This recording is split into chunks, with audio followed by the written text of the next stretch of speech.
All right, what's up, everybody? Check it out. Warrior baby in the house. That is the Ultimate Warrior's entrance theme song. God rest his soul. Y'all remember that? How many Ultimate Warrior fans we got out there? I'm one of them. Yo, count me in.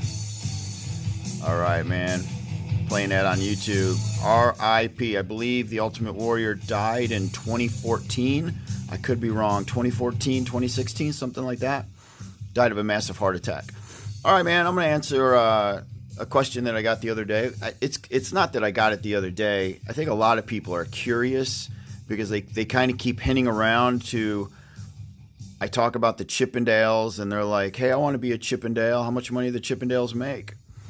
All right. So let me give you a heads up on how it works. So I was a Chippendale for 15 years, and I averaged between $100,000 and $150,000 a year as a Chippendale, touring the country. You basically live on the road. So I never recommended this. Once I got involved with the group, I learned really fast that it's not something that I would just recommend to the average person, man, because you really have to give up your life. You do not have a life. Like, we ran parallel with the WWF wrestlers, the WWE guys. They live the same exact lifestyle that we live. And as a matter of fact, Chippendales crossover, which you guys don't even know, is a lot of WWE wrestlers were once Chippendales. The crossover is a very high percentage.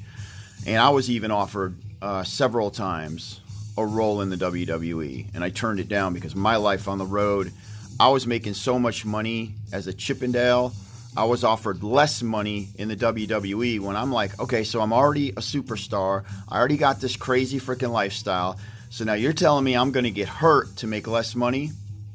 But some guys get washed up in the Chippendales and they do move over to the WWE. So it's common, all right? It's very common. It's a little harder, actually, to move from the WWE into the Chippendales because the Chippendale criteria is a little higher in regards to how your face, your presentation, your body is ultra important, but the face is just as important. So a lot of ugly dudes out there can't cross over into the Chippendales. It's really hard. So anyhow, here's an example. You leave on June 1st. You might not come home until August 30th, you know. You're getting paid per tour. So we would sometimes a 20-day tour, you'd get $17,000. Just an example. Let me go ahead and stop that. If you did a 3-month tour, you could end up with $45,000. Just depends on how long you're going to be gone. But it's, the question is, how much do you spend as a Chippendale? Because you're living on the road, which means every expense, every evil, every black hole that you could possibly think of, the excessive partying, you want to have that radical looking freaking car. Every town you go into, you're partying, you're spending stupid money because tomorrow you're going to make stupid money. So the money's being spent as fast as it's being made. So it's a vicious lifestyle. It's a deteriorating lifestyle, and it's really hard to make it out. It's really hard to make it out and become a success in the real world because it's such a fake world and you're led to believe that you're this huge superstar. But then when you got to go live a 9-to-5 job, you get married, have kids, how do you do that? This is why I never recommended it to anybody, because acclimating back into the real world when you've done a Chippendale, tour for 15 freaking years nonstop is really difficult to do. You're just a wild, uncaged animal coming off the road, and a lot of evil things happen to you. A lot of my friends died. My guys are in jail, suicides. You watched guys kill themselves.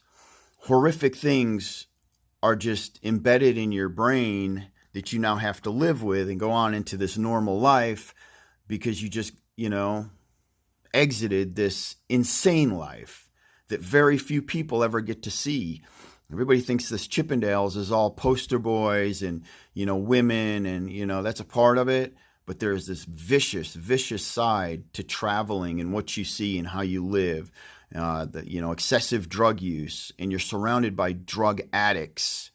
I used to actually have to run a rehab in my van. Guys would come on the road. They'd be addicted to meth or they'd be addicted to something, and we would have to clean them up on the road. And I began naming my tours the rehab tour, Some guys were so bad off, we'd have to leave them in hotels. We'd get them on the road and we'd realize they were so hooked on drugs, they were so detrimental to the show that we would do a show. It'd be like 2, 3 o'clock in the morning. They'd be in their hotel sleeping and we would just leave. Or they'd be in their hotel getting screwed up, doing drugs. These guys would trash their hotel rooms. And many times we would very quietly pack our bags and exit the town and leave that kid in the town because he was just unhelpable, you know. So there it is. You make a lot of money. I had a beautiful house, Corvettes my whole time with the Chippendales. I had a BMW. But here's the downside. I was thrown in jail 3 times. I was locked up, did a lot of drugs. Lot of bad karma just continued to chase me. Like I could never get an advantage in life. I could never get a leg up. I knew everything I was doing was temporary. This wasn't the real world. So I exited the Chippendales before my time was up. You know, I burnt my flame quick and I said, I am not going to disintegrate in the Chippendales. I'm not going to be like this 40-year-old Chippendale that you see a lot of these guys, they can't get out. They're trapped in. And I said, man, I'm going to take the money from my very last tour and I'm going to open up a tanning salon with it. I'm going to open up a boutique with it. And if it doesn't work, at least I know I'm still in the prime of my life. I could always go back to the Chippendales if I had to. But luckily, it worked out. And I overlapped my last Chippendale tour with a business that I was planning on opening. And that was one bonus to the Chippendales is you really learn a lot about business, man. Every single Chippendale is a businessman because the company teaches you that. You know, the company trains your character.